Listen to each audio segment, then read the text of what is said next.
The mass of men lead lives of quiet desperation. Henry David Thoreau made this remark over 150 years ago. However, it is an observation that still rings true today. Often this desperation is the product of nagging feelings that we are wasting our life, accompanied by the frustration that despite our desire to make something of ourselves, the years pass by and nothing seems to change. Phillips Brooks commented that those in this predicament feel the thing they ought to be beating beneath the thing they are. If we ignore these feelings for too long, then we will remain forever haunted by what might have been. In this video, we will explore how we can escape from a life of quiet desperation and transform ourselves in a manner more conducive to a fulfilling existence. We cannot change anything unless we accept it, wrote Carl Jung. The first step, therefore, is to acknowledge that a change in our way of life is needed. An easy way to determine how necessary it is for us to change is to take note of how often we are afflicted by feelings of regret, guilt, anxiety, or depression. Jung believed that in the overwhelming majority of cases, neurotic symptoms such as these are a direct result of an inadequate approach to life and act as signals communicating the necessity of change. It seemed to Jung, wrote Yolanda Jacoby in her book The Way of Individuation, that the meaning of neurotic sufferings might consist in their compelling a man to come to terms with the foundation of his being and with the world, and thereby to gain a better knowledge of his limits and possibilities. Jung thus puts the emphasis on the prospective aspect, giving neurosis a positive meaning, and not regarding it only as a burdensome illness. According to him, it can even act as a stimulus in the struggle for the development of the personality and be, paradoxically, a curative factor. When troubled by these negative emotional states, however, most people choose to take the easy road. Instead of changing their behaviors, they try to dull their feelings or flee from them if possible. They take drugs, drink, or distract themselves by pursuing mindless pleasures. In the long run, this only exacerbates the problem, and Jung offered a warning for those who choose this path. We may think there is a safe road, wrote Jung, but that would be the road of death. Then nothing happens any longer, at any rate, not the right things. Anyone who takes the safe road is as good as dead.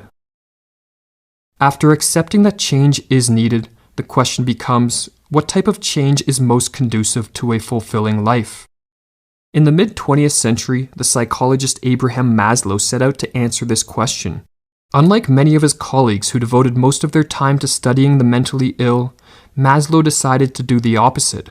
He chose to study those who excelled in life, and this led him to an important discovery. The healthiest and most flourishing among us are those who are motivated by trends to self-actualization, which Maslow defined as an ongoing actualization of potentials, capacities, and talents, as fulfillment of a mission, as a fuller knowledge of and acceptance of the person's own intrinsic nature, and as an unceasing trend toward unity. Maslow was so convinced of the importance of self-actualization that he made the following bold pronouncement.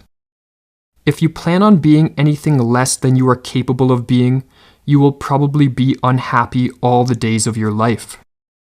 But after years of stagnating, years in which our bad habits and destructive behavioral patterns have solidified, how can we become self-actualizers? A quote of uncertain origins, but often attributed to Ralph Waldo Emerson, provides some direction. Sow a thought and you reap an action. Sow an act and you reap a habit. Sow a habit and you reap a character. Sow a character and you reap a destiny. The first step is the thought, and for those of us striving to live more fulfilling lives, this entails the selection of an aim or purpose to our existence. For as Maslow pointed out, self-actualizers are very much defined by a life mission.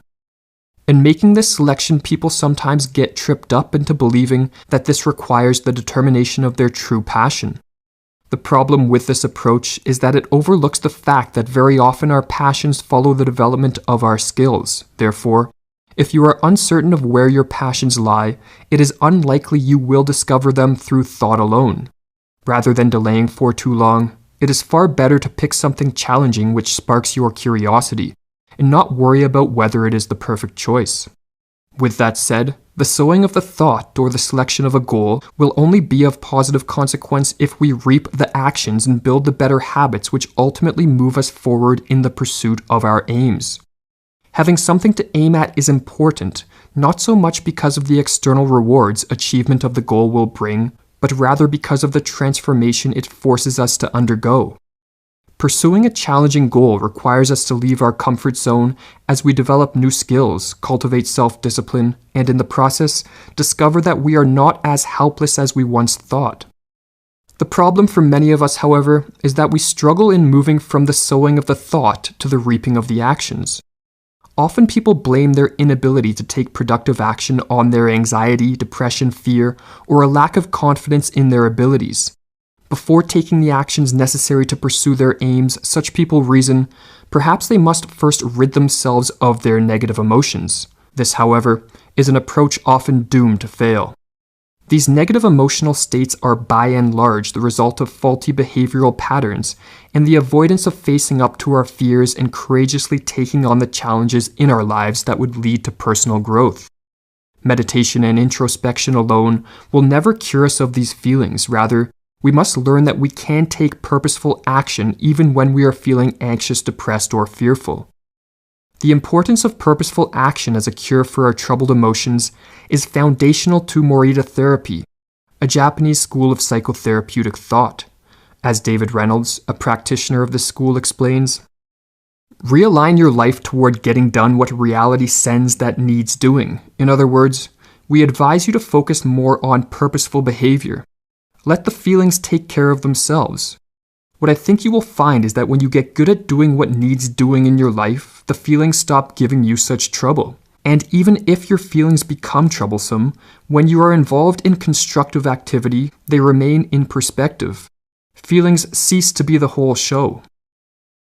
The ability to act even when we are not feeling up to it is one of the most distinguishing characteristics of self-actualizers.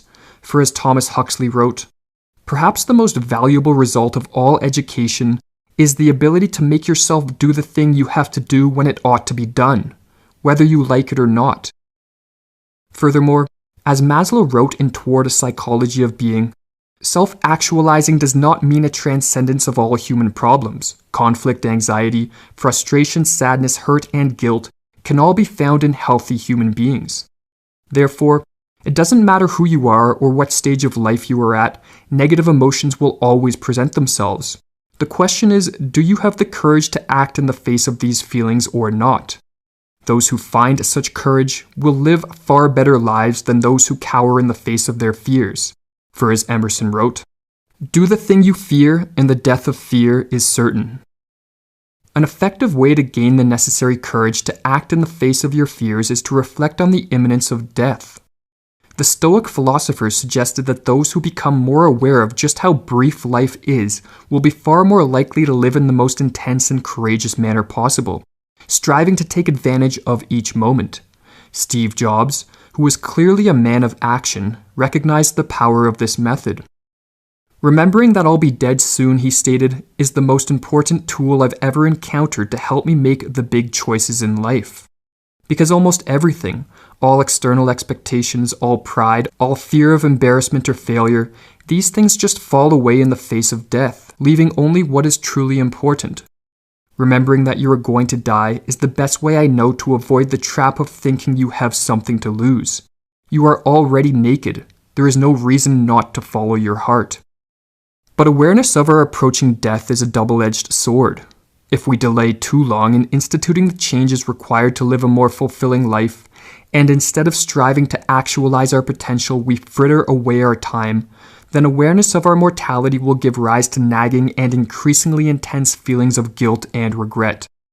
We will have chosen the safe road, which Jung called the road of death, and we will spend our remaining days fleeing from the fact that we are wasting our life.